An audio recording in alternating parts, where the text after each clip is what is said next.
house is this?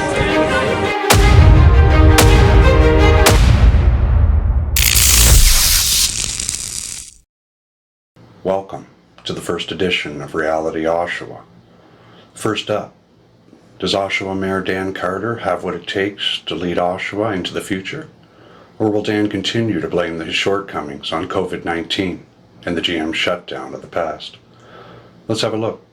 Dan Carter campaigned on his experience with homelessness and addiction, but Dan Carter cast a yes vote to amending the highway vending and the parks and facilities bylaws, which effectively made it illegal to feed the homeless in any public space. Now, why would a mayor who campaigned on his experience with homelessness and addiction do something like that? Can you imagine Dan Carter giving pretentious campaign speeches at all those churches that he visits, and then Dan supports a motion that gives fines to people who feed our homeless a free meal or a bottle of water in any public space, along any roadway, or even on the side of the road?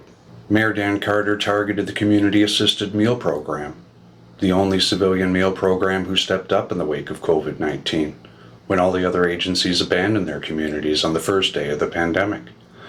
Dan did this while bringing all of the services in-house to costly agencies he's not even sure he can sustain financially in the future. Basically, Dan Carter got rid of the only meal program not costing Oshawa or Durham Region any money, and instead brought all the traffic from Camp's food services back into the downtown at the Backdoor Mission Hub. This is exactly where the frustrated downtown property owners asked for these services not to be. Dan Carter voted yes to giving addicts their first site in Durham Region to shoot up or smoke crack and crystal meth.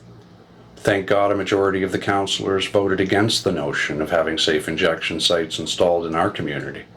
These sites are hard to get rid of once they are approved by council, and you can bet that expansion into multiple locations will be necessary once the sheer volume of users and dealers who are attracted to the prospect of a green light district begin to place a strain on the initial neighborhoods who couldn't lobby hard enough to stop it. But instead, when safe injection sites couldn't get the required number of votes, Dan Carter supported the doling out of needles and crack pipes on one of the local church properties that operate a hub for our less fortunate. There were already harm reduction services being offered by John Howard Society and the AIDS Committee of Durham Region. That is, before Caria, where Dan Carter's wife worked, began operating a mobile distribution unit of needles and crack pipes, which proliferated the amount of paraphernalia found in visible places, and ultimately led to public outcry and the need to scale back from the over 500,000+ units of drug paraphernalia given out annually, much of that here in Oshawa. Dan Carter talks a good game about innovation, but all he does is borrow ideas from other municipalities like Guelph. Ideas that may sound good when one spots a funding stream for social disorder not get dirtied by ineffectiveness. But in the end, it's just more bodies giving referrals to the same old places. Dan Carter won't solve the social disorder, the public nuisance, or the frustration felt by Oshawa's residential and commercial property owners and renters alike. Not if Dan continues to house our chronically addicted population in an outpatient, housing-first model, where housing stock is limited and where waiting lists are in the thousands already, and expected to grow amid inflationary pressures. Let me reiterate, Dan Carter isn't going to solve the break-and-enters and thefts by adhering to housing first principles and giving a chronically addicted individual a place to live before they are healed from what ails them.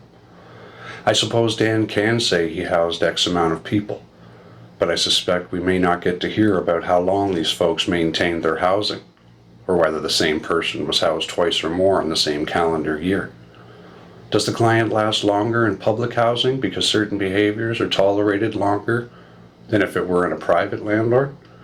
What kind of strain does that tolerance have on our public housing communities and the people who are trying to raise families there?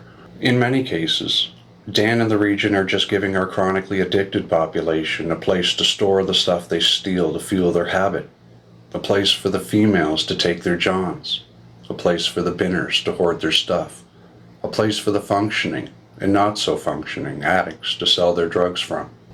That's not creating safe communities. That's warehousing our chronically addicted population until they get fed up and quit on their own. That is, if they are not one of the many dying alone in their unit from overdose.